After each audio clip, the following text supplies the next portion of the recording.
Good evening and welcome to the 4th Annual Women in OC Medtech event. I'm Lisa Thomas, Marketing Chair for DeviceAlliance, an organization that promotes the vitality of the medical device community in Southern California. Before we get started, I'd like to take a moment to thank our Platinum, Gold, and Silver sponsors, with a special shout out to Matt from ProPresence for producing tonight's virtual event. The event would not be possible without their generous support. Now, tonight's show is obviously going to be very different from our past events, but we're going to mix things up a bit, make it interactive, and get you involved with breakout sessions and a Q&A portion that will allow you to ask your question on camera. And of course, we have our outstanding panel of women leaders. It's going to be a great time. Okay, let's get started. First, please take a moment to answer the survey question that should appear on your screen.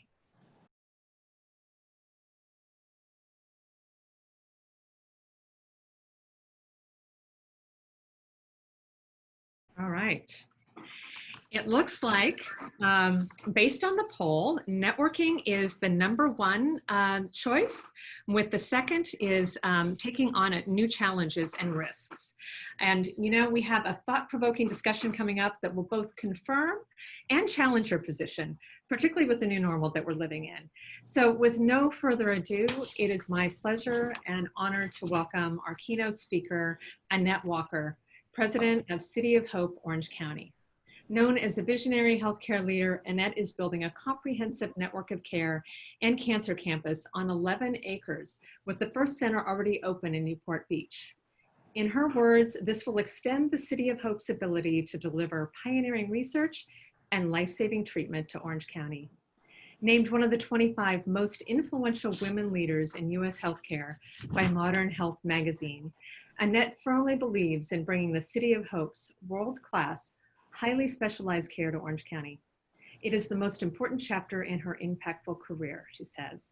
It allows her to serve 3.2 million people of Orange County, which has been her home of 40 years. Annette is a prolific speaker, writer, and contributor to many nonprofit organizations in Orange County, with many honors to her name. Yet Annette believes her proudest achievement is partnering with her husband, Chuck, to raise a close family of 6 that now includes a dozen grandchildren. Won't you join me in welcoming Annette Walker? Thank you so much for having me here tonight. And it's my honor to join all of you for the 4th Annual Women in MedTech Gathering. Scott and Lisa, thank you for your invitation and thank you for your leadership in supporting Orange County MedTech professionals. Good evening, ladies, and thank you for joining us at 5 p.m. on a weekday night. We're going to have some fun, so I hope a little bit different. You might sit back, maybe put your feet up, maybe get a glass of wine out. Things we can't usually always do are in these situations. So I want you to really have a good time. And as Lisa said, things are going to be a little different tonight. You see, there's power, or one of the things I like most about having events like this is I think there's power when women come together to support each other and we celebrate our unique gifts and talents. Tonight we're gathered virtually, so take a look across at that participant list. I think I heard Scott earlier say that about 10 minutes till there was at least 175 on the phone. There's probably more now. But anyway, the list is filled with amazing women who together make up what I call Sisterhood of the Super. Over the next few minutes, I want to chat with you a little bit about superpowers of women leaders. And I want you to sign off tonight feeling empowered and challenged to use your own superpowers to make a difference. You're all aware that California leads the country in medical device innovation. In fact, Orange County is home to more than 485 life science companies that supports more than 50,000 workers, and 30,000 of them are in the medical device sector. Here in Orange County, there's so much promise in this industry. Medical device firms have raised more than $1 billion in funding in 2019 alone. So let's make sure that you and the other ladies on the phone get a piece of that action. You know, the concerns of women leaders are pretty universal. We're all sisters wanting to help each other thrive. It's apparent that we've made a lot of progress in the last few decades, but we haven't yet arrived. The share of women in leadership positions in medtech still trails behind their male peers. According to the online resource Medical Device and Diagnostic Industry, even though women make up 44% of the workforce, only 17% are in executive roles. And if we look at the CEO seat, the number is even lower. So let me emphasize, this isn't about gaining prestige in the corner office. The consequences are much bigger. When leadership does not sync with its employees and its customers, it leads to suboptimal products, services, and performance. So now it's time to chat a little bit about how we might change things up. How many of you maybe watched Hamilton? It was streaming in the last few weeks. Wasn't it awesome? You know, it made me reflect not only on the wisdom of a revolutionary hero, but what about the heroine that you didn't hear so much about, Eliza Hamilton? In the book, My Dear Hamilton, Eliza said this: men think stitchery the most demure of occupations. All they see is gently bred girls, their heads bent in domestic pursuits, their hands kept busy and out of mischief. But my mother knew sewing circles for the wheels of conspiracy that they actually were, at least among sisters. You know, I think about the word conspiracy, but I think the word I would use would be more like solidarity. The truth is, from the beginning of time, women like us have worked together to change their futures collectively. Think of the Women's March on Versailles, NASA's Hidden Figures, the Women's Social and Political Union, and the list goes on and on. Thank goodness we no longer need to do that in sewing circles. Today we do it in the boardrooms, the courtrooms, the laboratories, the operating rooms, the newsrooms, and yes, even in the Zoom room. The power to get things done and to accomplish is real, and it is often decidedly female. In my current role, I lead an incredibly dynamic team that is building a world-class cancer center here in Orange County. As a 40-year resident, I am doing the job I was called to do. Currently, 20% of Orange County residents find the need to leave Orange County for advanced cancer care. We're going to reverse that number.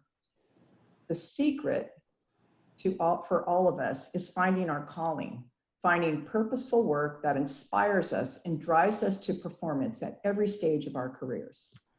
So let's help each other get that lift we need, that more women need in our stitchery group to find their focus and use their gifts. So how do we do it? Well, my own philosophy is we need to call upon our own inner Wonder Woman. We already have superpowers. We can use it both individually and collectively to do great things. You know, superpowers are serious business. When I did an internet search on them, came up with like over 50 superpowers. Now there's a few tough ones like walking through fire or breathing underwater. And if any of you out there can do either of those things, I gotta meet you. But I wanna see a presentation and it's pretty amazing, but we don't have time to talk about all the superpowers, especially some of the esoteric ones. So I want to focus on ones that are particularly unique or particularly inclined to be women powers. And we're going to focus our time on 4. The first superpower is magnetism. Magnetism is a physical phenomenon produced by electrical charges that results in the attraction of forces. In other words, we bring things together. We bring people together. We are the glue. We form alliances. We form community. Magnetism is the ability to bring people together, and it's one of our behavioral superpowers.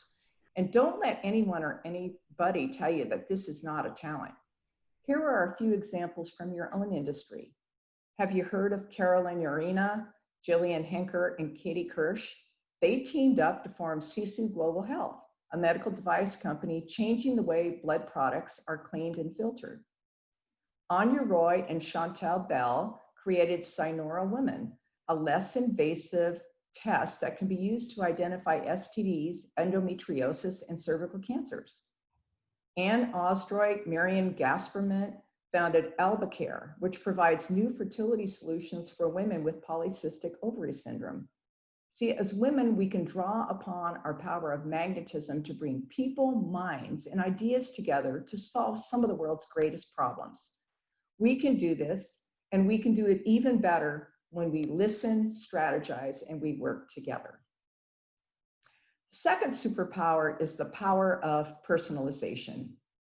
You know, I think probably everybody on the phone or on the Zoom remembers Six Sigma and standardization. It's really great for a factory. It's really important for some standardization of products, but it's not so great when it comes to developing relationships. Women are particularly good at personalization because we are great on noticing the details that matter. Think about how important personalization is in our day-to-day lives. In the morning, my iPhone tells me the weather in my location, how long it's going to take me to get to my favorite coffee spot. My social media feeds is filled with updates about people I want to know about, the news I'm interested in, and even advertising about stuff that I've only talked about. And that one still kind of bothers me, but obviously Siri is a woman because she's always listening. My Apple Watch, it monitors my stress and tells me when to breathe deep and when to stand up. And my Amazon account and my other streaming services know what I like to see, watch, buy, and what my personal preferences are. So why is this so important? A personalized experience maximizes the moment, and it creates a relationship. Removing personalization actually is experienced as loss. So if we've come to expect it from our watch, why would we not expect it in our employment relationships and from our leaders? Personalization means taking the time to know the people, listening to them, and considering what their unique gifts and talents and needs are. It's an invitation to people to bring their whole selves to work and to encourage others to do the same. Personalization releases talent, skills, and the inspiration of each individual. I believe that as women, we intuit this in so many facets of our life. Personalization clearly has a place in our work environment and our relationships. And as women, we can draw upon this superpower to maximize the moment and to create a great place to work. The third superpower is bravery. Now, this is my personal favorite. I love Joan of Arc. Man, she embodies bravery. Think about it. She was born at a time when women had no power. She was illiterate. She was 14 years old, and she came from a place no one ever heard of. Yet she convinced an army of men to follow her. It amazes me every time I think about it. So you see, we can all be Jones. We've all got it in us. We are resilient, and you can't keep us down. So let's go for it. Let's be brave. Let's be strong. Let's go for that bigger vision. And what do I mean by that? Well, the numbers will tell you that we have improved our position significantly in some areas. We have a lot more seats at the table, but the seat is no good if you don't use your voice. So speak up, use your position of influence, make your community and your company the kind of place you want to live and work. Now, I know this can be uncomfortable, but don't wait to be called upon to share your thoughts. The invitation might not ever come. Step out of your comfort zone. So however challenging a circumstance might be, and you need some inspiration, think of your mom, think of your grandmother, think of the things they overcame. Women, you know, we're built with some pretty heavy metal, and we are way more resilient than we can imagine. Now, John Lewis, the American politician and civil rights leader who recently passed away, also had some really good words of advice. He said, "Do not get lost in a sea of despair. Be hopeful, be optimistic. Our struggle is not the struggle of a day, a week, a month, or a year. It's the struggle of a lifetime. Never, ever be afraid to make some noise and get into some good trouble, necessary trouble." So as women, use your superpower of bravery to turn up the volume. You know, and I'm going to tell you one little secret. I have a pair of Joan of Arc socks. You know, there are days when I know I'm going to be in a challenging circumstance and maybe bravery is going to be a little more needed. Those are the day I put on the Joan and reflect on her famous words. I am not afraid. I was born to do this. The last superpower I want to talk about is shape shifting. We are freaking amazing at this. One moment we're an executive, next moment we're a mom, moment after that we're chief cook, event planner, and sometimes we're two or more of those things at the same time. Science has documented that our female memory and social cognition skills make that possible. But what can you do with this superpower of shape shifting? Well, I'm going to ask you to use this superpower to help other women. Become a mentor or a sponsor. Mentors and sponsors are critical to women on the way up. Mentors provide objective and sage advice to mentees. Their objectivity and distance from a situation can sometimes mean so much honesty and being invaluable to the individual. You know, a sponsor is a little bit different. This is someone positioned in your organization, someone who can advocate for you, who can create opportunities. They can influence the assignment of work. Someone who can carry your papers into the boardroom and say, we need this smart person, this talent on this problem. Both mentors and sponsors can be extraordinarily effective. If you're a younger woman, find a sponsor or a mom or a sponsor. Find someone who will let you know when you're on the right track and also let you know when you've fallen off of it. And while it would be great to always have a women mentor or a sponsor, don't limit yourself. I've been afforded the wisdom and encouragement of many great male mentors and sponsors. Excuse me, they saw my potential as a leader, and they helped me overcome and push through biases and obstacles that many women encounter. And in my case, it was particularly those with children. These people believed in me and sponsored me as I worked my way through several management and executive roles, and I'm going to forever be grateful to them. One of my sponsors used to tell me, bloom where you are planted. For a while, I thought that meant I should be content where I was. But what he really meant is that you have the power to do amazing work wherever you are. There is great potential when you focus on excellence to the task at hand. If you had a mentor or sponsor at any time in your life, I want to give you a minute and I want you to take a second to type a word or two into the chat window that describes what that sponsor did for you. So let me give you about 30 seconds and everybody please participate.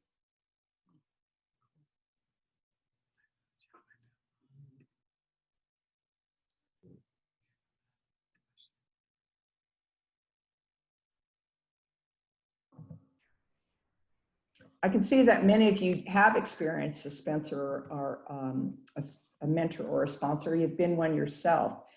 You can see there's power in this room to be all those things to other people. I hope that every woman who's gathered here tonight will use her superpower of shape-shifting. Those of you in leadership roles, look across your organization and choose at least one young woman to sponsor or mentor. And those women who are on their way up, reach out, be brave enough, and ask somebody to sponsor or mentor you. Now, I said I was only going to talk about 4 superpowers, but I'm going to give you one more bonus. Never forget the superpower of love. Make no mistake, I recognize that as women, we are often not alone, but we're in this together, men and women. Long before I was the president of an organization, I was a busy working mom raising 6 kids. I couldn't have done it without my husband, Chuck. And because of the good work we did together, we now have a dozen grandkids. It's a great life, but it wasn't luck. It was a powerful partnership. One of the most important choices you're ever going to make in your life is deciding who's going to be your sponsor. Very few people get to the top alone. So we need to make a habit of honoring and loving our spouses and partners. And by the way, no matter how powerful you are, men and women, at home, you're not the boss, so shape shift into partner when you walk in the door. Your spouse doesn't work for you. You know, I have to admit, my husband has had to remind me of that fact on more than one occasion. So in summary, use all your superpowers with love. Magnetism, bring people together in community. Personalization, maximize the moment and really get to know your team. Bravery, use your voice to make a difference. And shape shift, be a sponsor or a mentor. I've really enjoyed spending some time with you tonight, and I'd like you to act on what you've heard. Do it tonight, do it tomorrow, or do it this weekend. Just do it. Find 2 or 3 women in your life. Maybe it's your sister, your daughter, your coworker. Share with them your thoughts of what you might have learned. Talk about your superpowers and how you can use them to make a difference. If we want more women to excel, we've got to be there for each other. In the words of Serena Williams, every woman's success should be an inspiration to each other.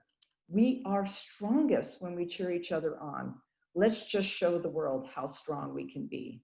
We have the power to do amazing things. We are the sisterhood of the super. Thank you. Okay, now we're going to make a little shift here and give you all a chance to talk to each other. In just a few seconds, we're going to be assigned to virtual breakout rooms, and you're going to have about 10 minutes to talk to each other. After that, we're going to come back and you're going to have the opportunity to meet the panel and ask them questions. So here's the topic for the break room. Think about the superpowers you discussed. What are you doing right now to improve your chances of a great career? See you back in 10 minutes. Okay, we're back. Well, I hope you had some great discussion in the breakout room, maybe even made a new friend or two. I know I did. Well, I'm being joined by 4 of my newest friends, and I think you're going to really enjoy hearing their perspective and insights. But first, let me introduce them. Marinela Gombozev is the CEO of Evoke Neuroscience, a data and diagnostics company focused on reducing the number of people living with treatable cognitive impairment. She immigrated to the United States as a war refugee from Bosnia at the age of 14, and then went on to complete her undergraduate studies in electrical engineering at the University of California, Irvine. She earned her MBA from Pepperdine University and was recognized as a top 40 under 40 alumnus. In 2015, she was inducted into UCI's School of Engineering's Hall of Fame as the youngest recipient in the history of the award. Marinela, it's so good to have you here. Thank you for having me. I'm so excited to be here. Alessandra Wahl is a licensed clinical psychologist and leadership coach who helps women secure the career and success they've earned. She specializes in helping smart professional women finding their voice and show up more confidently and succeeding on their own terms. Dr. Wahl has been in private practice in San Diego since 2007, and she founded the Life and Focus Coaching in 2013. Thank you for joining us, Alessandra. The honor is mine. I'm really excited for this upcoming conversation. Great. Amymita is Director of Business Development, B&D at Microvention and Terum, managing 3 product programs. Microvention is globally known as a company with an entrepreneurial spirit, developing innovative endovascular technologies. Amy has a bachelor's and master's degree in engineering and an MBA from UCLA. She's been a fixture in Orange County life science industry for the last 25 years. She has grown within the industry by playing many significant roles in engineering, marketing, and business development. Welcome, Amy. And last but not least, Dominique Worthington is a Senior Business Director of CSF Management and Critical Care at Medtronic. She has received her BBA in Decision Scientist from Georgia State University and her MBA from Chapman University. She has more than 20 years experience in leadership roles within the medical and device industry. Dominique, thank you for being here. Thank you for having me, and thank you for that wonderful talk earlier. It was very inspiring, Annette. Oh, I'm glad you enjoyed it, but I have to say, I read your resumes. Oh, you guys are so smart and so educated. It's really impressive, and Orange County is so lucky to have you here. I want to start with maybe getting a few perspectives of what you might have heard in the breakout rooms and what some of the people wanted to talk about. So let's hear first from Alessandra and then from Marinela. So Alessandra, why don't you go? Well, let's start with, I'm going to echo that, a lot of us were really inspired, all of us, I think, were really inspired by our conversation. And we were thinking about these superpowers, and 2 of the ones that came up a lot for us were this idea of bravery, and then especially bravery in the context of speaking up and finding your voice and showing up in a space where often when you find your voice, you're going to get pushback for using the voice you're told you're supposed to develop and use. Isn't that the truth? How about you, Marinela? What did you hear? Yeah, I mean, we talked a little bit about, what are we doing to advance our careers? How are we using our superpowers? And I think one of the things that I've had to challenge myself, and others echoed this as well, that networking, right? And establishing those relationships within the community to, as you said, lift each other up and help each other out and advance our own aspirations and what we can accomplish. So, and I really view Orange County as my community, and I really think it's wonderful to have this kind of network. And now that we're taking it online, it's great to see that this can be used as a medium to further, connect with people that we otherwise may not have had a chance to talk to one-on-one. So I agree with you on that. When I was reading all the resumes and heard about all the things you lady had done, and I said, God, they've been in my backyard and I didn't really even know they were here. So I agree, this opportunity to meet you and meet many other people through this venue has been really wonderful. And Orange County is the kind of community where those connections really matter. We're small enough to get traction, but large enough to do important things. So absolutely agree. Mm-hmm. Amy, when you think back on your career path, what attributes would you say drove your success or most of your success? My first job was at, my first job was at Baxter, which now is Edwards Life Science.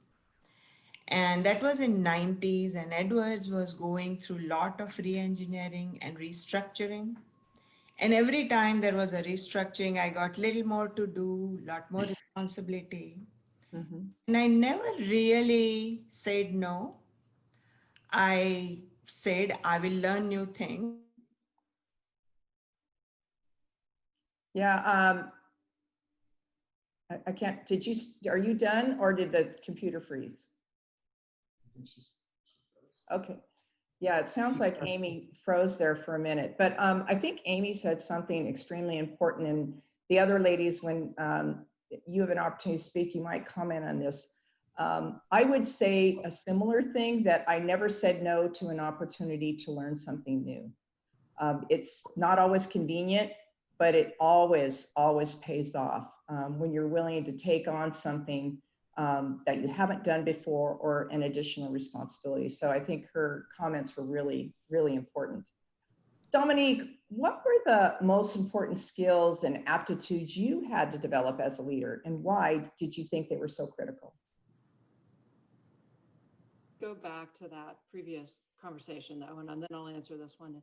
I also worked at Edwards, and I had a lot of opportunities to change functions, which required a lot of bravery, but also I never said no. So I want to come back to that. I started out as a programmer, like an IT programmer. I ran manufacturing. I ran strategy for a period. I went into planning. So a lot of different, moves, and that set me up for general management. So I wanted to hit on that because I think it's very important. Agree. Right? It's a little scary to make those kinds of moves, especially in a functional area where you don't have the background. Okay, so what was your question of me? What were you? I just said I think that's extremely important what you said, but some of the most important skills or aptitudes you had to develop as a leader. So you talked about you expanded your technical skills, yeah, and you did that by moving from functional area to functional area, but what about your leadership skills? Yeah, so leadership is definitely a lot different than management. And yes, I think really, as a leader now, I feel like the biggest lever I have is to influence culture. And the best way I can do that, or some of the best ways, is through effective communication. And so really honing my communication skills has made a big difference for me in the position that I have. A lot of self-awareness, understanding how I come across to others, how others are perceiving me, and then, continuously sort of honing that message. That was a big piece of leadership for me, a development area. Yeah, I would agree with that. I think that you concentrated on something that sounds like that people sometimes talk about their E potential or their E quotient, and how important that is. And it comes out in your communication almost more than any other place. Yeah. I think when I think about the superpower conversation, you know, I come up with this word, radical transparency and candor. And I think that is also sort of a function of being a good communicator, right? Yeah, I would agree. But that super transparency and candor can also make you really vulnerable. And, you know, maybe that's something, Marinela, you want to comment on that? You're in a CEO role. You're really have a spectacular achievements in your career. So, you know, let's talk a little bit about the transparency and that you have as a CEO with the people that you lead. Yeah, I too have a personal policy of transparency and authenticity that I've had to really, to your point, I've had to work to figure out how to do that without being too vulnerable and exposed, but being authentic at the same time. I'll just say that, you know, at this particular moment in time, I mean, at this moment of crisis of the world, I think women's leadership is particularly well suited to help us rise above these challenges. I mean, when you think about the moment of crisis, that we have so much uncertainty, we have so much change, stress, anxiety, even fear. People want the kind of leadership that I think comes naturally to women in terms of the ability to provide safety and security, the ability to have steadfastness, the transparency, in just really creating a humanized experience as a leader, bringing the humanity into leadership. Agree. So I think all of these things really are things that I want to continue to work on and develop as a leader, but I recognize are so needed amongst my team. And when you get that, when you can create that, you can form real connections with people, you can gain trust and have incredible performance even in this time of crisis. Yeah, I couldn't agree with you more. Alessandra, I'm going to ask you that question because you coach women. Do you sometimes find in the women that you coach that there's sometimes a reluctance to be vulnerable? And you know, if you are going to show vulnerability, how do you do it in such a way that it doesn't diminish you as a leader, but actually strengthens you? First of all, absolutely. I think we see that reluctance to be vulnerable because it's associated with feminine traits that are not necessarily appreciated in a corporate space. And it's interesting because when we talk about the word vulnerability, a lot of times people think about being bare, right? Being emotionally bare, being completely open, whereas vulnerability oftentimes is simply just being willing to show up as you are. And in that space, knowing that you might be rejected, you might be disliked. And when I talk about that in the context of leadership, a lot of times the place we start is to say, you need to be really clear about what your core values are, what principles as a leader are going to derive from those core values, and how that's going to shape the objectives you set for your career and therefore for your company, if you have a company, for your team, if you have a team. Because in being clear about those things and acting on them day in, day out, you are showing up as yourself, and that in and of itself becomes vulnerable. But when we're talking about crisis leadership, it also creates predictability and certainty. And that is so reassuring. And at any point in time, but especially at a time of crisis. Yeah, I would agree with you wholeheartedly on that.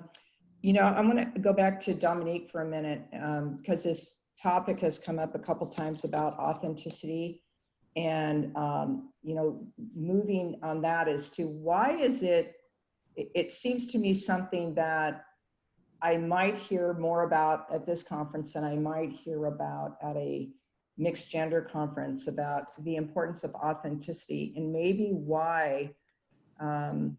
I'm not saying men are not authentic, because I'm not trying to say that at all, but do you think maybe it's just a little bit more intuitive to us or something?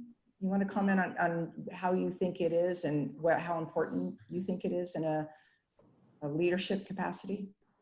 Well, first of all, I think it's essential because when you're not authentic, people can tell. And they may not like consciously think, oh, that person's inauthentic, but they'll listen to you and they'll feel somewhat uncomfortable. Mm-hmm. Give off this like uncomfortable vibe. And it's because you're uncomfortable because you're not telling the truth. Yeah. So Yeah.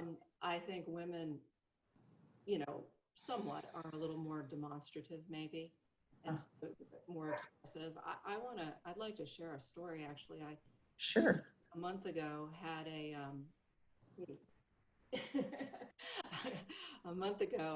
That was an authentic moment. That's right. I had a town hall and we were talking about all of the things that were going on in the world. And I shared a story about my family to relate to my team, about how I don't really stand for discrimination. So I related a personal story about my father immigrating to this country. And I got very choked up. And, it's uncomfortable to cry at work, right? This is, oh God, female leader, she's crying at work kind of thing. And I have to tell you, I recovered, and we got through the meeting and everything was fine. And I received phenomenal feedback from that meeting, women and men.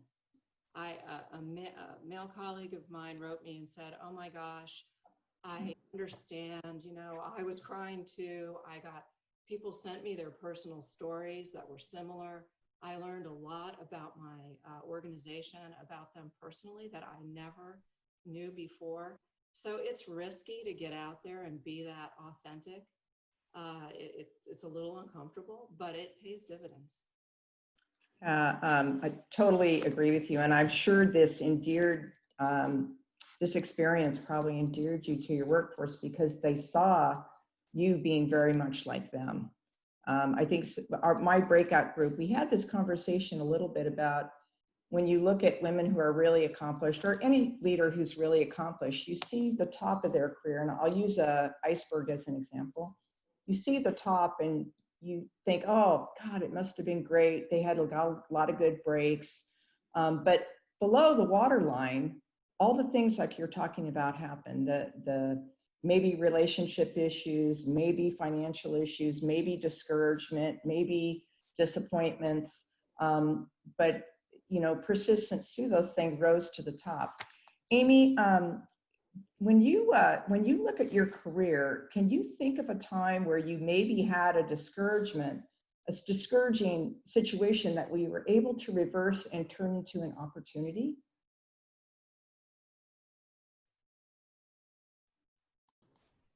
Sure. I was a director of business development for a startup company. I was in charge of selling the company. We sold the company very well to a publicly traded company in Denmark. And we were told that everybody's job is going to stay as is. A year later, they say, well, you guys can all have the job if you agree to move to New Jersey. And pretty much nobody was willing to go to New Jersey. Orange County, New Jersey, that's a really hard call. That was very, very disappointing because I had invested 7 years of my life. It was in oncology. I was very committed to it. And we always talked about we live because we are committed to cancer patients. And I had to learn from that experience. And I said, I am going to go out and I'm going to implement my experience with other job opportunities. And so today at Microvention, I have 3 new product programs, and one of them is interventional oncology. So I think you just, at any moment of time, there is disappointment. You just say tomorrow is always going to be better because I have taken all the opportunity to learn whenever I've had the chance, and I am going to leverage my learning and go forward. Yeah, that's a great story. And I think all of us would say we had experiences like that in our career that we initially thought were going to be a big setback or even sometimes just a big disappointment, but it opened another door. Yes. But there's a secret in whether that other door opens, and I think it's belief in yourself, perhaps, and also a willingness to pursue another channel, not to be overcome by the disappointment. Marinela, can you talk a little bit about, you're the CEO of a company that you brought to life here. How did that, you must have had that streak in you of persistence. How did that play in your career? Yeah, persistence comes up a lot, and it's not something that I intentionally said I want to be. It was just a thread of the way I was perhaps raised and grew up in, a war-torn country and left at the age of 8. And I saw my parents, start their careers over in a new country in Germany where they didn't speak English. They worked as grocery baggers and, various other jobs, and ended up working their way up. And then 5 years later, they had to up and leave again, move to the States. And so, here they are again, and, starting over, no network, no money. We were on the welfare program, and time again, they showed me through their actions that their willingness to take risks, their ability to persevere, putting one foot in front of the other, and never losing sight of, what you can accomplish, the belief in yourself and what's, betterment of your family. So, I think that's so essential for any career, and it's bound to translate into success, whatever that success looks like for you. And I think part of it is also deciding what's important to you and in your career and where you want to go. Agree. There's a certain faithfulness to choices that continue over time. That, yeah, we were talking in my breakout group that sometimes when you're in the tunnel, you can't see the light. But it's having that faith in yourself or your faith in the situation to keep pushing through it until you do. Alessandra, can you work obviously with many women and probably from many industries and careers, but are there some common things that you see or traits that you see in women who are on the successful curve, as opposed to maybe some common traits of women you see that aren't on the successful curve? Can you comment on that? One is what you were just talking about, right? Which is this this mindset of possibility, this willingness when things get hard to either decide when you have to push through or decide when you need to pivot. And that ability to do that again and again and again in your career, I think, is really highly correlated with levels of success. The other one is I'm going to sound like a broken record, right? But I think women who get really clear about who they are and what they need, and make a point day in, day out to be courageous enough to try to show up and work towards those things, tend to succeed more. It takes so much energy for us to show up as anything but ourselves. And when we do that in our professional space, we waste a lot of our value. And then the really big third one I'm seeing, right? Well, two more. I'm going to add two more. That's okay. That I think are really, really big right now. So one is important for the other one to work really well. So one is you have to know what your value is. I think women who succeed really well are good at articulating what their value is and understand it implicitly so that they don't feel schmarmy when they share it. When they say, I rock at this, right? And that's the way I totally talk. So, I just need you, I'm really, really good at this. And because I'm so good at this, this is the impact I can make for you, for your organization, for your company, for this industry. And then having the ability to take that articulation and use it with networking. Because the truth is, and we all know this, beyond a certain level in our careers, what determines whether or not we will be successful is not how smart we are. It's not how educated we are. It's not how hard we work. It's who we know, what they know about us, and what they think of us, right? And that's just because humans are social animals. we support, we elevate the people we know and trust. I was talking about this morning to another group of women in tech, and I said, you know, in a pride of lions, they're protecting each other. They're not protecting another pride, and we do the same thing. So this idea of being able to network and build your social capital and get to know people and build relationships is huge and hugely tied with being really successful. Yeah, I want to ask you a question though. So it's what you're saying is that you got to have the chops to do the job, but then people got to know that you have the chops, and somehow you've got to get yourself out there so people know that you can do this, or that you've done great work, or whatever. Yeah, it's not absolutely. just good enough to have the skills. The assumption is you have the skills, right? The assumption is you were good at what you do. But we all know as women that there have been times where we're working extra hours. We're putting in all this effort. We're doing amazing things and nobody's noticing us because we're not having conversations with the people who need to notice us. And this is hard sometimes for us to understand. It feels unfair. So I'm going to ask you all this question just to think about for a second. The last time you hired a plumber, a dentist, a CPA, an OBGYN, an electrician, did you just look them up in the book and see who had the most years of work and who was the most qualified? Or did you talk to the people you knew and ask them who they knew and who they liked and who they'd worked with? It's no different in your field.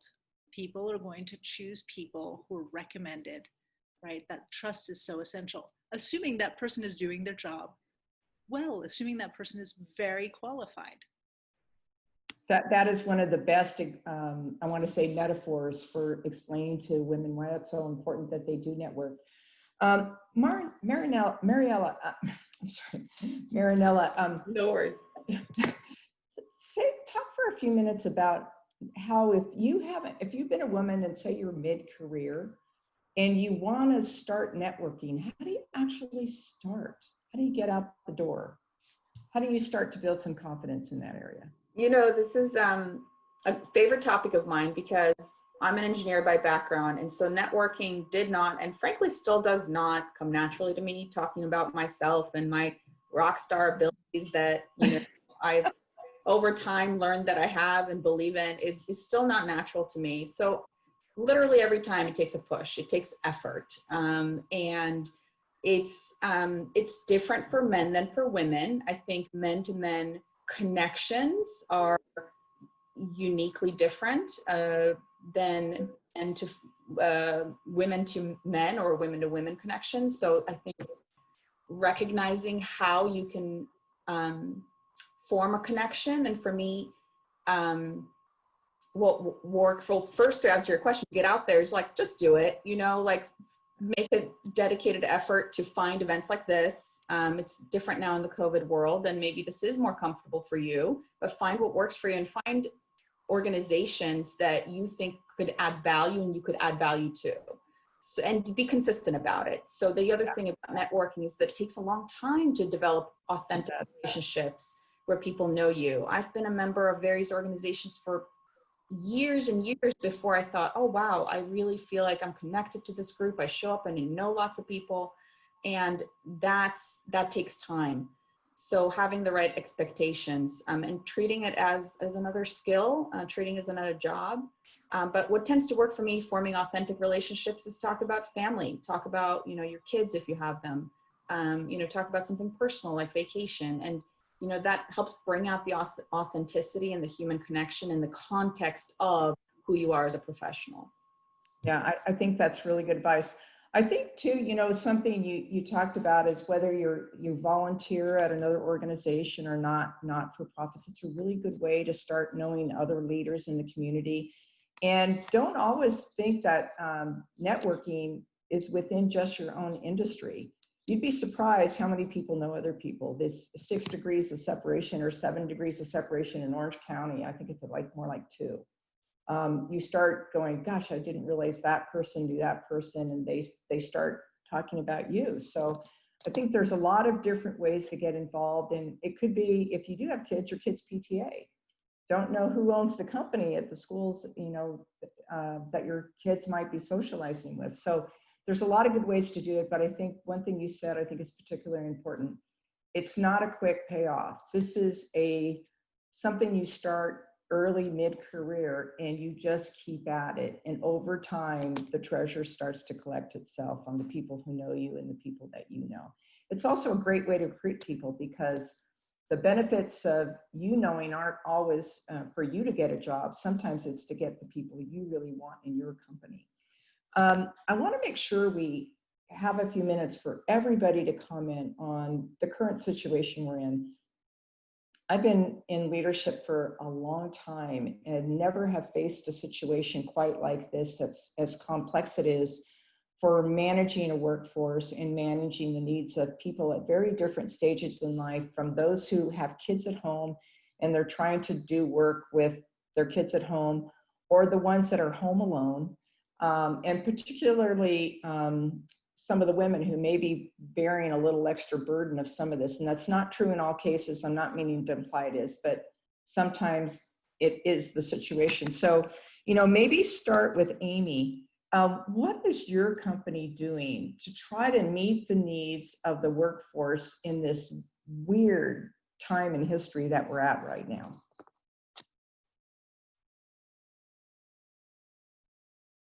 Amy, you're on mute, I think. Okay. Microvention is doing very well. Lucky for Microvention, it's part of Terum. Terum has a very strong balance sheet, and Terum is very committed to the employees. So company is very committed to the safety of the employees.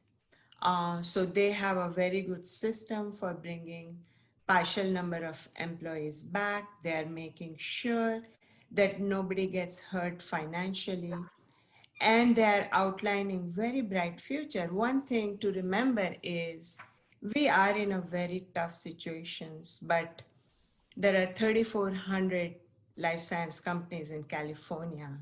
Almost 1 million people work if you add everybody. These jobs are here to stay.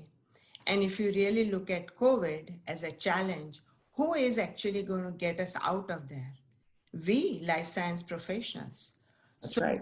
we have a lot of responsibilities, and we owe it to the world that we work hard and find solutions. So I think future is bright. There is a little dip right now. We just have to hang in there. We have to help each other. There is nothing to worry about. That's great. Great. How about you, Dominique? I would also say that Medtronic's been really wonderful to the employees during this period. We have a number of leave policies in place for people who have to, do more childcare. We have flex hours in place. And I think, one thing I can say, since I lead a small division, is that, I was just telling my team this, I really haven't seen a difference in productivity, which is amazing. Yes. A lot of projects that We would agree. And we were able to kick off a lot of projects. Our company did this whole train everybody on Zoom, train everybody on effective use of, telecommuting, all these things to help us. But it's been a very supportive environment. And I think I can share this. We just paid bonuses. They weren't at 100%, but we did. And I think that is an investment in our workforce that will pay dividends. That's really wonderful to hear. And our company's in a similar position, and it's really gratifying to provide that kind of stability to people. Marilena, how about your organization? Yeah, we too have been fortunate to have been in a position to take really good care of our staff. I mean, we treat each other like family. We're a small organization, and I think allowing for a lot of flexibility, focusing on safety first, focusing on people, and making sure that people feel that has been really critical for us. We transitioned, one of our offices is actually in New York City, in the epicenter. That was the epicenter early on. Mm-hmm. And we transitioned our entire business from in-person support and shipping a product and commuting to the office to online, like so many others did. And as a small team, we did it seamlessly. And it was amazing to see people come together so quickly, rally behind something and just make it work. And I actually think that we've benefited from creating deeper relationships with each other because of the fact that we're now working out of our homes. You know, Yeah. bring this personal element to work to our colleagues every single day. And so I like to think that this has been such a humanizing experience and equalizing experience, whether you're the CEO or, you know, the newest person in the company. We all deal with the same issues. We're all equal in that way. So that's been such a bonding experience for us. And I would say it's certainly not hurt our productivity. I would actually say it's increased our productivity as a team. Yeah. Yeah, I think it's interesting. I think we had the same experience, or a very common experience. And I don't think absent COVID, you would have ever been able to achieve this much change in years, let alone what happened in maybe 30 days in most companies. But it has taught many organizations that it can be different, and we can be successful, and we can do really well. Well, I want to thank. Can I just add one more thing? Sure, sure. I think someday we are going to say that this is a blessing in disguise, because we are going to learn new ways, more productive ways of doing our work. Yeah, I think we have to. Lisa, I think it's time to turn it over to you for questions from the audience. Thank you, ladies. Yes, like out. Yes, thank you all for your just insightful comments and the personalization. I absolutely love the comments about the humanizing experience. I think we've all experienced that so much. So thank you. Your observations are so astute. And this now brings us to the Q&A portion of the evening. And so I'm going to give you a couple of instructions for the participants. So if you look at your participants button at the bottom of your screen, and just click on that. That will come up, and you'll see a little blue button, a raise hand button. And if you want to go ahead and, if you have a question, if you'd just like to go ahead and hit that hand raise button, we're going to call on you in the order that we see the hands pop up. And if you would like to direct your questions to a particular panelist, please do so. Or if you'd like to make it a general question, just specify that. So. With that, we have got Trellis. Would you like to pop up? Hi everyone. I'm actually calling in from North Carolina. I'm aware of the space that the biotech industry is in California, and that's why I attended the call. My question is to all the panelists, and I'm not sure if this is relevant to your career journey, but I wanted to know, how did you move forward from being an individual contributor to leading a team, and what superpowers or skills do you think you were strong in when you entered the space, and which ones were you having to craft and hone in on as the journey continued from being a contributor to a leader? So Lisa, you want to direct it, or you want us just to answer? Yeah, Charles, did you have a particular person? I'd actually love to hear from all of you. So, Oh Annette, yeah, would you like to start I was ready to everyone. Okay. Yes. I guess I'll go. So for me, I transitioned from being an individual contributor to what I would say an unofficial leadership position pretty early on. I started out in aerospace actually prior to transitioning to medtech, and I was on a design team. You know, I was an electrical engineer designing circuits for flight controls, and pretty quickly I found that I really enjoyed kind of managing projects and checking in with people and giving status updates, and I kind of ended up volunteering for sort of project management tasks initially, which grew to responsibilities, which grew to a formal role.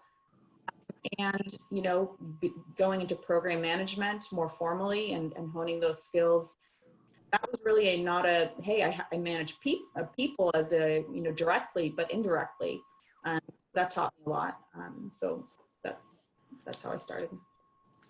Me, I was a clinical lab scientist doing work in a clinical lab, and it was maybe 9 months to a year into my career. I really came to understand I liked leading and deciding how things would be organized more than I liked the bench work. And I really did like the bench work, but I began to understand it, just slowly shifted to that with the first supervisory job. And then just over the years, increasing levels of responsibility, and then a degree in health administration helped me cement that direction in my career. So next, I like Lisa, I also transitioned from individual contributor to being a manager or a leader very early on. What I realized is that I inherently respected everybody in my team very well. I could communicate what the vision for the project is without telling them what to do. When the project became successful, I made sure everybody got rewarded properly. And when the project didn't go well, I took the complete responsibility as to why it didn't go well. And I followed up with my team, did postmortem, and figure out how I'm going to fix it. So as I have evolved in my career, I think those attributes have really helped me. I started my career as a programmer, and I'm incredibly extroverted, so I could sit and code for about 3 hours, and then I had to go talk to people. And I think that I sort of have had at the time, especially a gift for taking the technical, understanding the technology and explaining it to business people, so I could speak both languages. And that got me promoted into sort of a lab lead. And I think I talked about honing my communication skills. I think that is, a theme throughout my career, is really, how do you most effectively communicate? Mm-hmm. I think that's been the cornerstone really for me. I would say I just finished teaching a 2-day course on women in leadership, and one of the things I point out to the women who attended was, leadership doesn't come with a title. We tend to be leaders in many spaces. So, and leadership is a skill, and it can be developed and honed over time. So anybody who's interested in being a leader can start looking at where they already have leadership opportunities in their personal and professional lives, and start trying to step into that role more and more informally. And as they do it informally and hone the skills, then start raising their hands when formal opportunities come up. I think it's huge and important to remember. I agree. All right. Very good. Thank you so much. All right. Next we have Patricia. Patricia, you're up. Hi there. Good afternoon, ladies. My name is Patricia Eisenhart, and I've worked with startups a large portion of my life, and I still do right now. And so it really resonated for me. Annette, I think you summarized things by saying, when one door closes, another opens. But what determines how that door opens or whether the door opens really depends on us and our willingness to learn and transform and be open to the next opportunity. And so, for me, having been through that, obviously with startups quite a bit, I really try to connect with a sense of abundance and, go into that mindset where I'm just automatically thinking about what are my opportunities in this situation, and then weighing them and choosing direction. And I just love to hear from the panelists, like, how do you connect with that sense of abundance? Or in other words, train yourself to see the opportunities very quickly. Is that clear? Yes. Yes. Great. And would you like that for the whole panel, Patricia? I would, yeah, if they'd be willing. I couldn't agree with you more. You know, there's people who look at the world from scarcity, and there's people who look at the world from abundance. And the people who look at everything as an opportunity will always be the ones who rise to the top. You know, you sometimes wonder when you see a situation, and sometimes it's a personal tragedy. Why does it crush somebody and another person becomes more resilient because of it?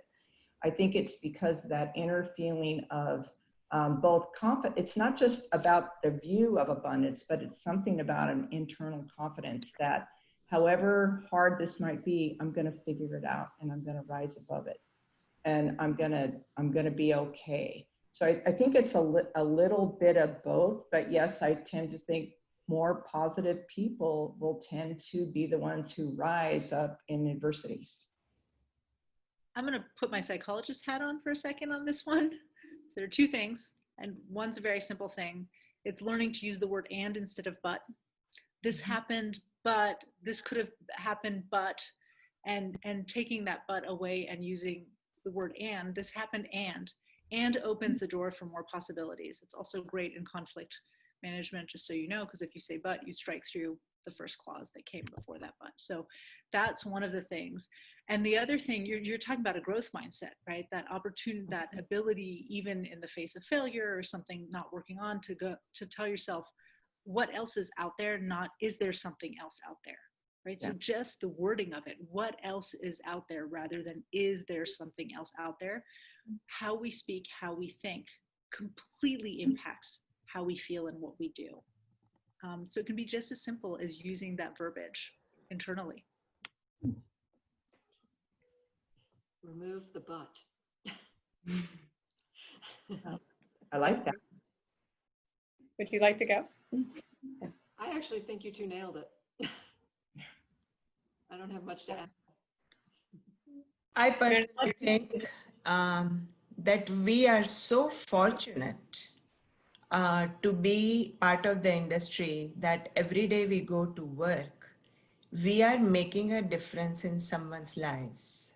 So if one thing didn't work out, so what? We are going to make a difference in someone's life anyway. Go girl. So I don't think that there is any situation that is too difficult to be fixed. So that's just my 2 cents worth. All right. Anybody else would like to join in? All right. Up next, we've got Charlotte. Charlotte, would you like to ask your question? Sure. I really like what was just said, by the way, about using the and versus but and trying to change your focus on any kind of situation that arises. My question is, what is one thing that you would have liked your younger self starting in the industry to know? Maybe a little bit of advice on some of us building our career in terms of choices you wish you had made, maybe at that time, questions you wish you had asked, or maybe mistakes that, you know, eventually you were glad you made. Just maybe something about like personally, like events or something that happened to you pertaining to that. Great question. Who would like to go first? Alessandra, do you want to take that one first? I can take that one first. So I think like most of the women in this room, and a lot of us who have these professional careers that require a lot of education, I did what a lot of people did. I went from high school to college. I jumped from college to graduate school. I jumped from graduate school to my postdoc to my first job.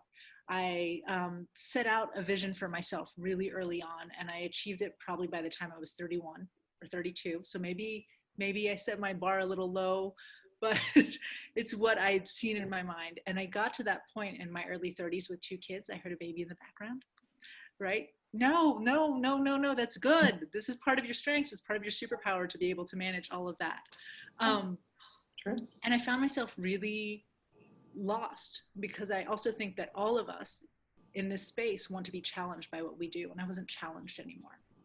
And so one of the big things that I was forced to contend with in this third life crisis was, what now, right? Because I knew I didn't want to just be a psychologist and have my private practice. I didn't want to work in a hospital. And the most difficult thing was breaking away from what I was told I was supposed to do. I had this PhD and I was supposed to honor the PhD and the work I did in it. I was supposed to be Dr. Wahl and be a psychologist and be all these things. And for me, the big transition was to stop thinking about doing what was right and to start thinking about what was right for me. And it's something I wish I had done much earlier in my life, because I've always been a very good girl. And whether it's parents or teachers or mentors or bosses or people I work with.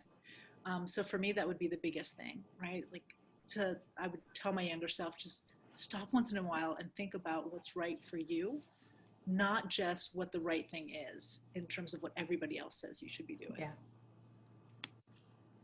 Yeah, and I'll dovetail off of that. I think that was a hugely important learning experience for me in my career that I sought out. I think it was actually more personal development than professional, and seeking out what's important for me. And then the second piece to that is not feeling bad about it and not apologizing for it, whether it's internally or externally. So just, I think that was such a big growth and a shift in my own mindset, where I just went for what was important to me and I didn't apologize for it. And that wasn't the way I was early in my career. It was all about, what am I supposed to do? What am I supposed to think? What path am I supposed to go down?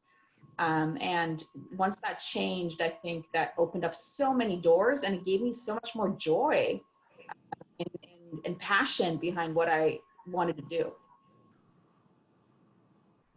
I think I would have claimed my space earlier, or been a little more assertive. Now I'm a little bit older than some of the women on the panel, but there were a good part of my career, I was always just so grateful to have more opportunity that I didn't push as much for the title or the money. That was that should have come as fast as all the work did. So I think in retrospect, it all ended up okay in the end. And I'm very fortunate to have the career I've had. But I think particularly in my 30s and 40s, I was just a little bit not as assertive enough on my own behalf. And I think Alessandra talked a little bit about that. You got to know what you're worth and you got to ask for it.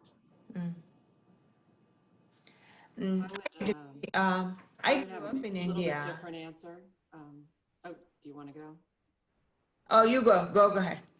Yeah, I would say that when I look back, when I was at first leading groups and managing, I always felt like I had to know the answers, or I had to be the expert, or this had to be perfect. And I think it probably shut down my team a bit, maybe a little too dominating in the search for perfection, which is, not something you can ever achieve. So when you talk about being vulnerable, it's not just, letting your emotions show, but it's being comfortable with what you know and what you don't know, and really leveraging the experts around you. That makes you a much more effective, leader and able to accept a lot of diverse opinions and really get to the best answers. And, that did not come naturally for me. That was hard initially.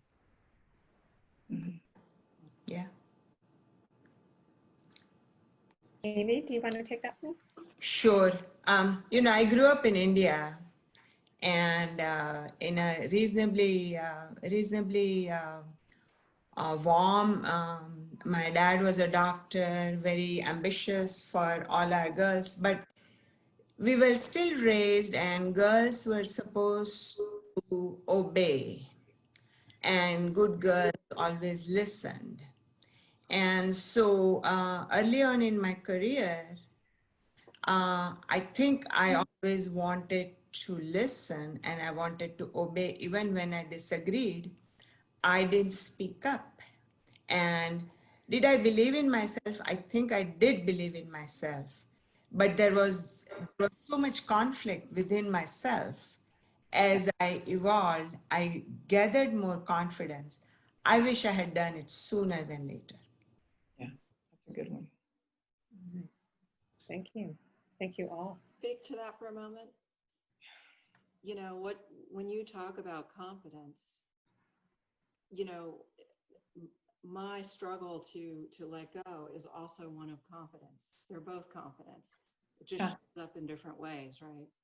So it is all about, you know, really being confident in who you are and being okay with that. But, you know, so speaking up when you should speak up and asking for help when you should ask for help. Yeah. Yeah. Absolutely. Thank you very much.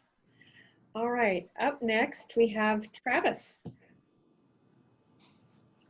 Hey, Travis. I think you're on, oh, there we go. Oh, Thank you all for joining. It's been a great discussion.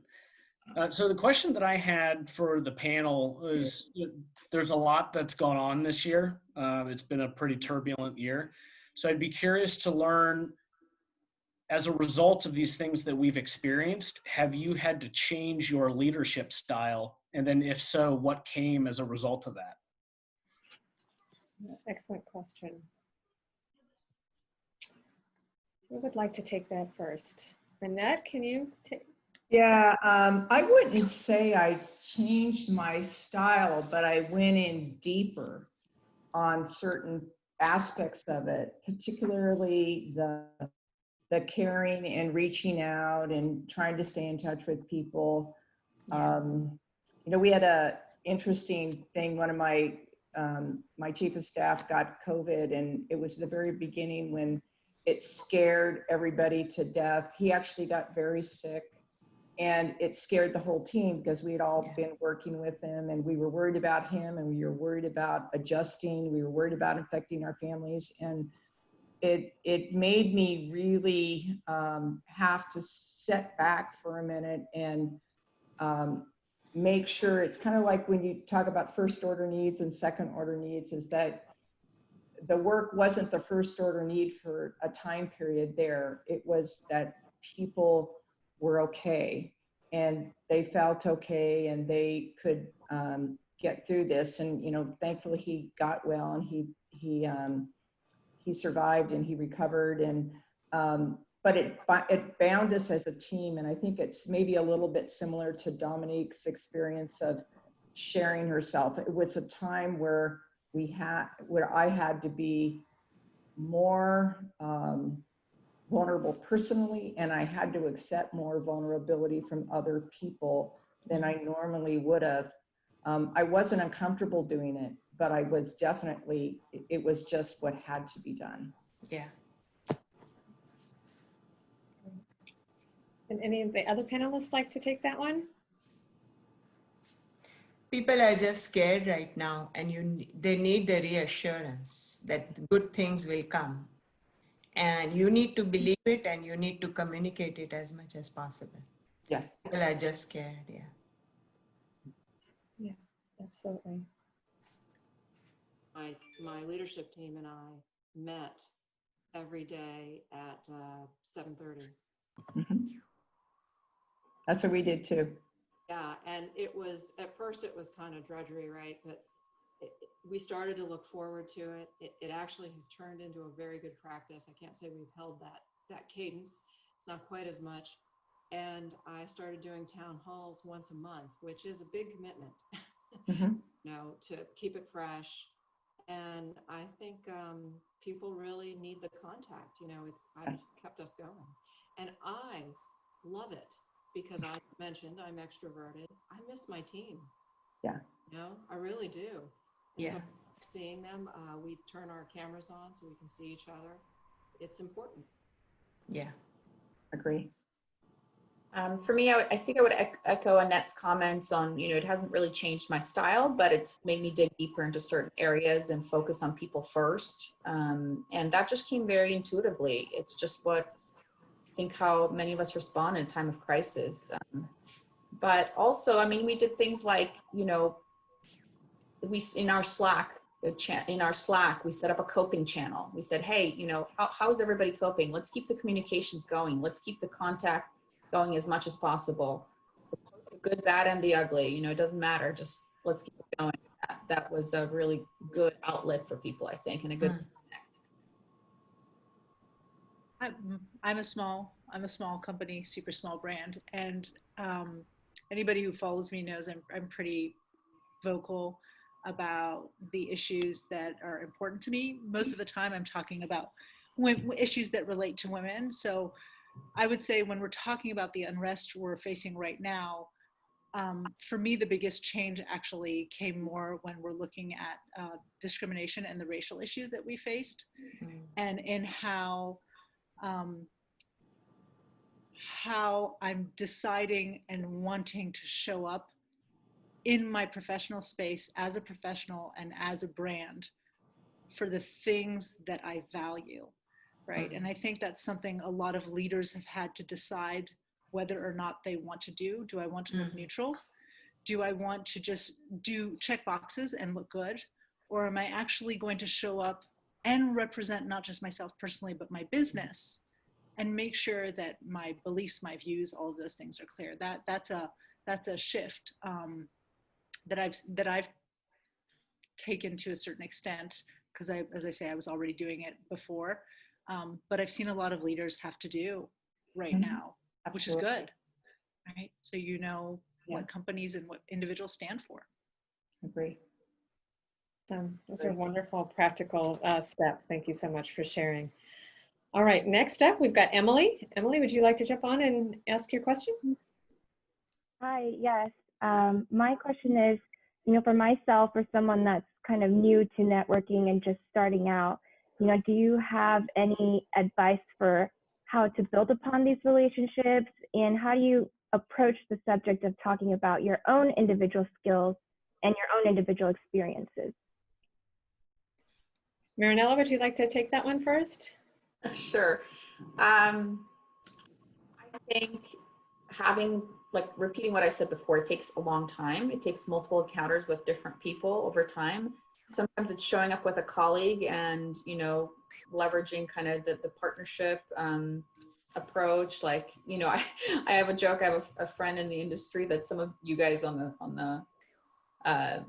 some of the participants know really well. And he's one of the most well-connected, network, nice guys you'll ever meet in med device. And I just like to stand next to him, And if I just stand next to him, we'll have a good time. We actually used to be co-workers, and he'll introduce me to everybody that comes along. And it's a lot of fun, and it works great. So that's a little tactic I developed over time.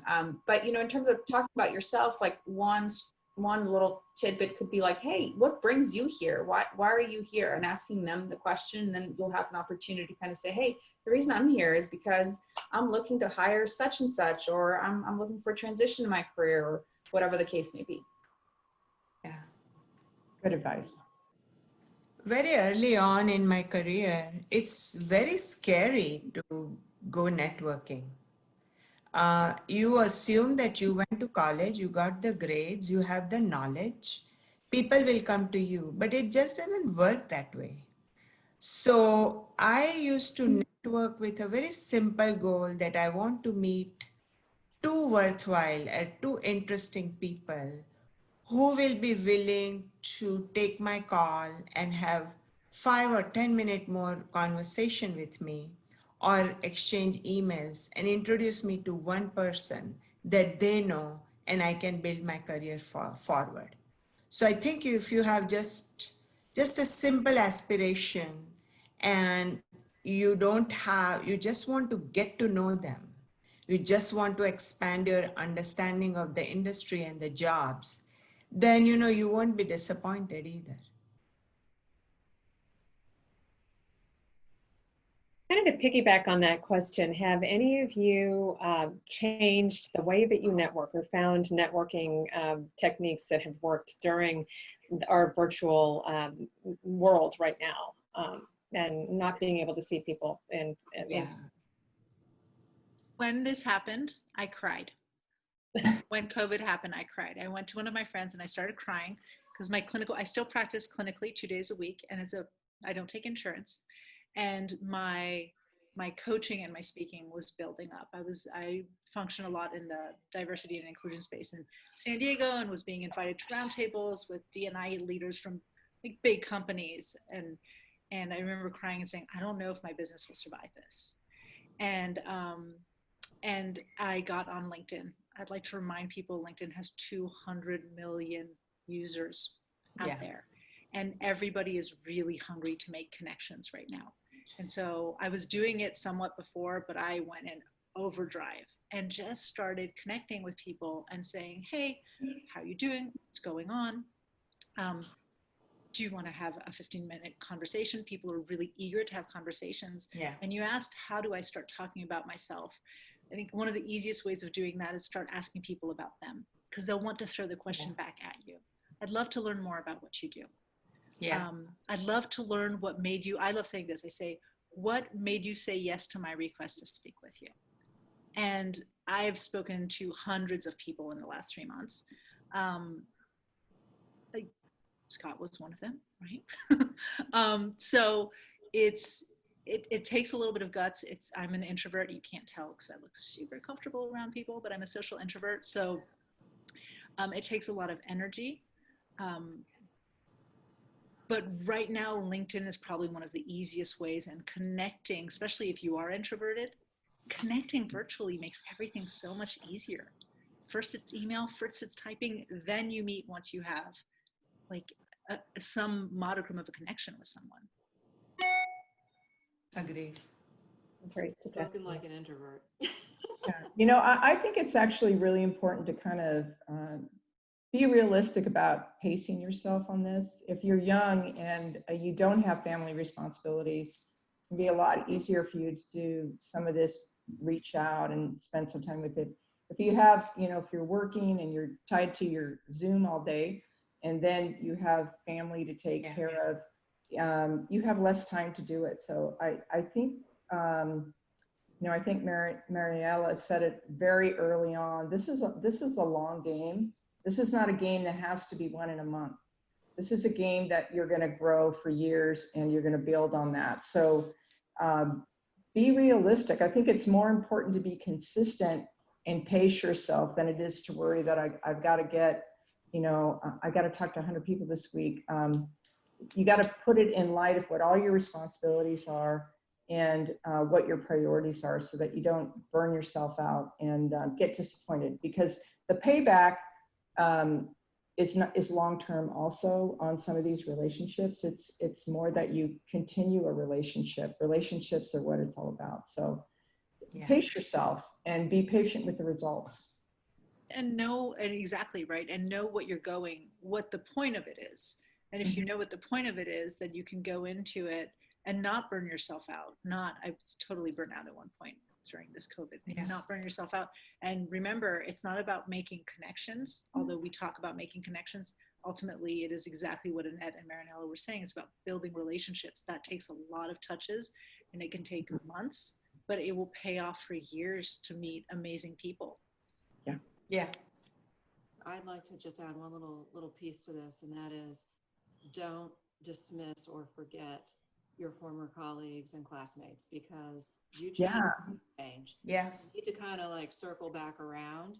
Be surprised where some people, you know, kind of rise and, you know, and you can really help each other. So that has been one of my biggest. That's a great advice. Yeah. Absolutely. All right. Thank you so much. That was great. All right. Up next, we've got Jill.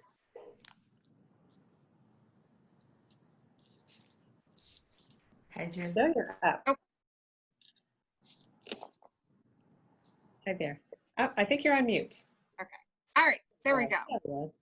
So my question is just around, as you've taken new opportunities and gotten increasing responsibilities and kind of saying yes to those additional responsibilities as a way to build your career, how did you balance that with making sure that you were being compensated and recognized for the effort and the work and the positions that you were fulfilling?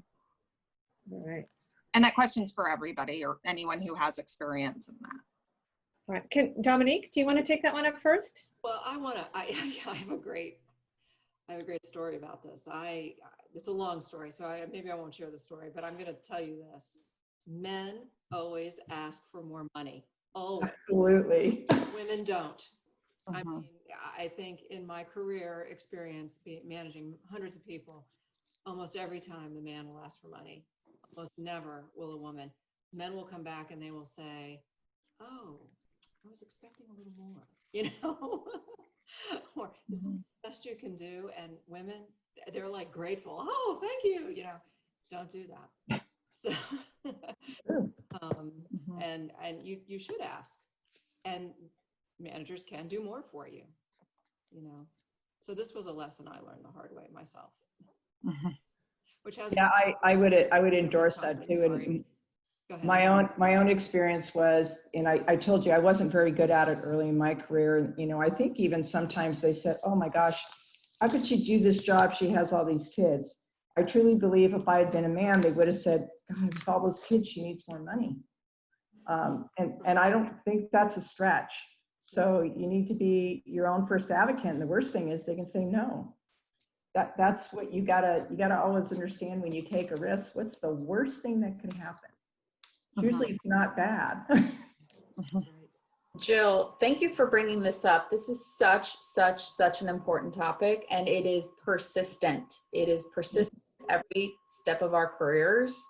I echo what Dominique and Annette said. You have to ask, and even the way, you know, I think you position the question is like, when you take on those opportunities of responsibility, sometimes you have to ask for those too, right? Like, I want a position, and I think I should earn this. And getting to a point where you feel confident enough about yourself to ask for that and then not back down if the answer is no, that takes a lot, took a lot, and still takes a lot from me. I don't know if it's got to be something about the way women are raised socially, men. Just know that it's a fact, and know that even when you ask, you're probably asking for less than a man would ask for.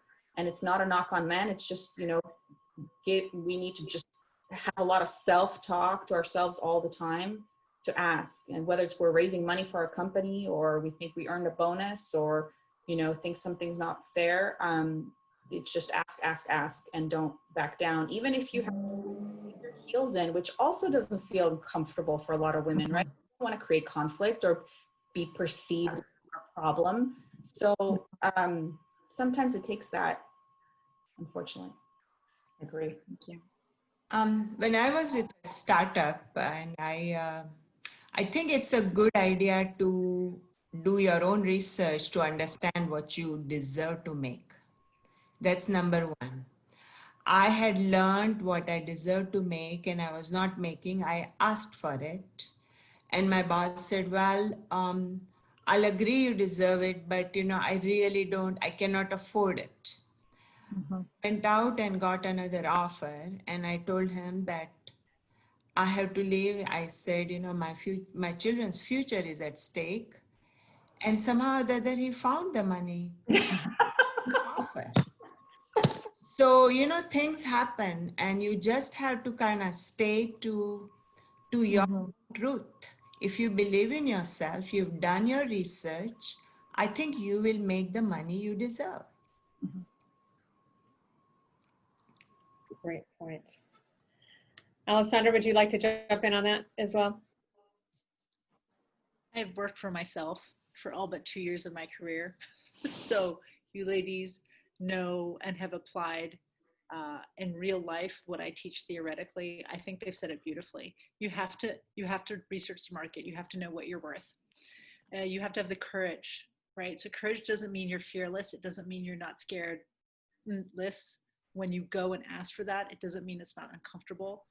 But that's a big thing, having the courage to go in, and both Marinela and Dominique made the point of, and ask again, right? And even Amy, that was your point. You asked, you were denied, you came back and you said, hey, and that was another ask. It was another form of asking. Beautiful answer, ladies. Yeah, that is great. That's wonderful. Because this is such an important topic, not about, you know, title, about pay. You know, you do have to do your research, but if you know you're in the right place, a lot of times women are very humble about their capabilities, and they do the they do the I'm good at this, but you know, maybe I could develop here, or they almost will. I've watched people do this, like talk themselves out of it. Don't do that. You can't do that. you know, the drop the butt from the other I love that. true here too, you know, be confident in who you are and the value you bring, and state it with no excuses, no backpedaling, no humility. Don't be, you know, obnoxious, but you know, you don't need Yeah. Well, I think there's something here too about us advocating for other women. I would say, and I've been in a position several times where, you know, I've been told that this is the offer. And then I would say, oh, that's really interesting. What is this person, who is usually a different gender, making this role? And I'll find out there's a discrepancy. And I said, and I'll ask a dumb question like, gee, that's really strange. Why would he get more than her when they're equally qualified? Well, immediately the offer gets better. You know, I think we are advocates for each other, and can influence our HR departments in the positions many of us are in, and we need to use it. We need to use our influence. Yeah. Yeah, I echo that. And even, you know, even our circle of peers, you know, encouraging each other to ask. I've even had an opportunity to ask one of my team members who reports to me, why don't you ask? We're so qualified. In fact, I want you to go and ask, formulate your ask, and come to me. And it was a good bonding experience for us as well. And maybe in a, you know, entrepreneurial company, you can kind of do that a little bit more easily than other places, but nonetheless, we all need to do that for each other and for ourselves. Outstanding. Jill, great question. All right, we've got, up next, we've got Terry. Terry, welcome. I am smiling. Am I unmuted? You're good. You're up. I can't stop smiling through this whole thing because I've been in the business world for a long time. I'm a little bit older, and very often I was the only woman in the room. And it's so interesting to hear the stories. And Annette, something you said about the partner and about how you have to have that support. Excuse me, because when I had young children, it was extremely stressful to work because people looked at you as a mom back then. And we had to overcome a lot of obstacles, and a lot of the things you said, Annette, really resonated. And I don't know if this is even a question, but it does. I keep thinking of questions for you. You all look so calm and amazing. And I'm wondering if some of you have children at home, you're dealing with COVID, you're dealing with homeschooling, you're dealing with all of these things. And I'm wondering if it is your partners, because I have 3 daughters who I've never seen a partnership like they have with their husbands. Their husbands cook, their husbands babysit, their husbands, they share what they're doing. And I'm not saying my husband didn't do that, but that's just not how it was done back then. So yes. I'm just wondering how you're all dealing with this. It's pretty impressive, it really is. Anybody have any thoughts? I would like to take that one. I'll start, I guess. I have a 3-year-old toddler who is full of energy, and I just love him to death. Being a mom is the absolute hardest job I've ever had. It's also turned my life, as I like to say, from black and white to color. Oh, that's a great line. I love that.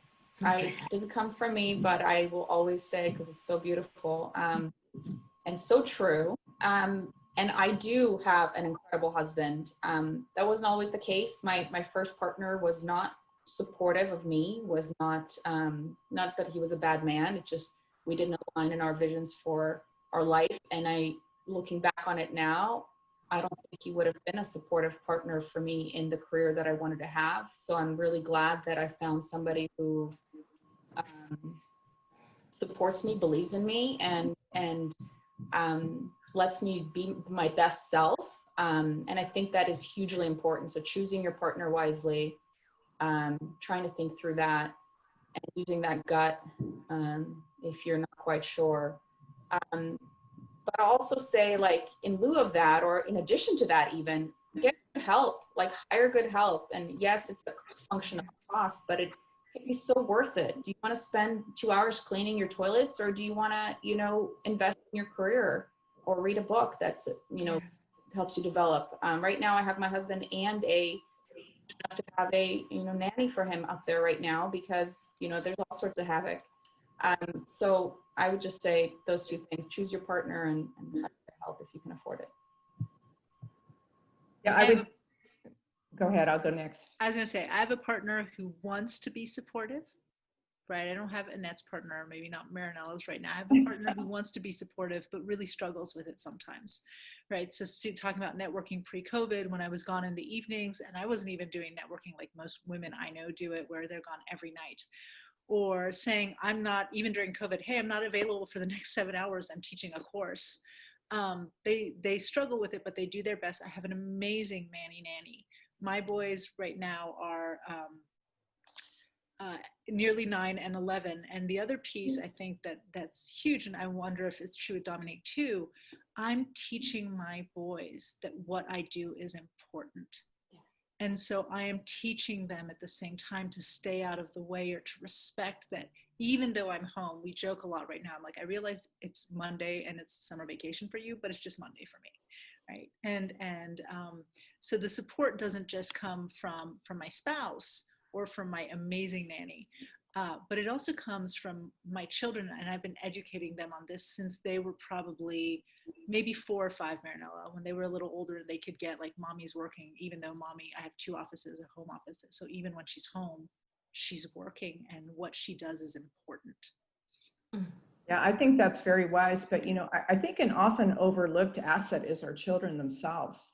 Yeah. Because we had a big family, there's some things that practically have to happen. There was a time where we couldn't afford help in the home, and I think the comment about getting help when you can is so true. Nobody in your family is going to remember if you cleaned the toilets. They're not going to remember who folded the laundry. They're going to remember if you missed a really important school event. So you have to make some value judgments on the things that your presence will not be forgotten. That's the way I got it in my head. If I don't go to this thing, will my absence be so important that my child would not forget it? Now, the other thing though is, like in our house, like I was saying, because of a big family, the kids had to do their own laundry from when they were in junior high. They had to help clean up. They had to make their own lunches from when they're old enough to eat it, they're old enough to make it. And in some ways, I think some people would say, oh my God, she's the meanest mom. I wasn't the meanest mom. What I raised are children who feel very capable. Every one of our children is now grown and very successful, but it was because they grew up having some responsibility for the house and realizing that they could do it. They're not scared about doing anything. And so watching me work, or watching my husband and I work together to make it work for them. I mean, every day was like a triage event in the morning about who's going to be where, but it's about the whole family cooperating on it, not just the parents and not just the housekeeper. Everybody has to make the family work. Mm. All right, thank you. I have 4 teenagers. Yeah, especially teenagers. It's good for them. And actually, I'm really, really fortunate. When I have twins that are 14 right now. When I became pregnant with the twins, my mother moved out here. She retired, and she really helped participate. Not only when they were young, but when they were older, she would pick up and drop off. She would do homework with the children. And I would say to you that your personal network is as important as your professional network. Agreed. Yeah. And you got to look at it that way. So I live in a wonderful neighborhood. The moms in this neighborhood look out for each other. They've been helpful. My, like I mentioned, my mother's been helpful, and my husband is really helpful. You can see him going back and forth. Yeah, I'd add one more tip to that. Be super nice and generous to those moms who help you out when they can. Like making sure your kids don't miss the birthday party because you're at work. They were invaluable to me and so helpful. They're still some of my dearest friends, but we had a very different experience because they didn't work and I did, but great friends. Yeah. All right, we are reaching the top of the hour. I want to thank everybody for the transparency and the amazing practical tips that you gave us. Unfortunately, we don't have time for any more questions. But before we conclude our event this evening, and on behalf of DeviceAlliance, I just want to share that, you know, our goal for the annual Women in OC Medical Devices is to spotlight women leaders within our community who lead, inspire, and motivate others to greatness. And I think we can all agree that everyone here epitomizes this. And after tonight's event, I know we've all learned something from the exceptional stories and advice and just practical tips that you shared. And because of the contributions and inspiration you give to the next generation of MedTech leaders and for all your accomplishments, we would like to award each of you with an honorary lifetime membership to DeviceAlliance. So congratulations to you all. Thank you so much. And thank you again for your participation in this event. It was really wonderful. Thank you so much. Thank you. Thank you. Thank you to all the attendees who joined us this evening. Please watch for announcements about our upcoming events. Thank you for being with us during these crazy times. Good night and be well. Good night. Good night. Bye. Thank you. Thank you.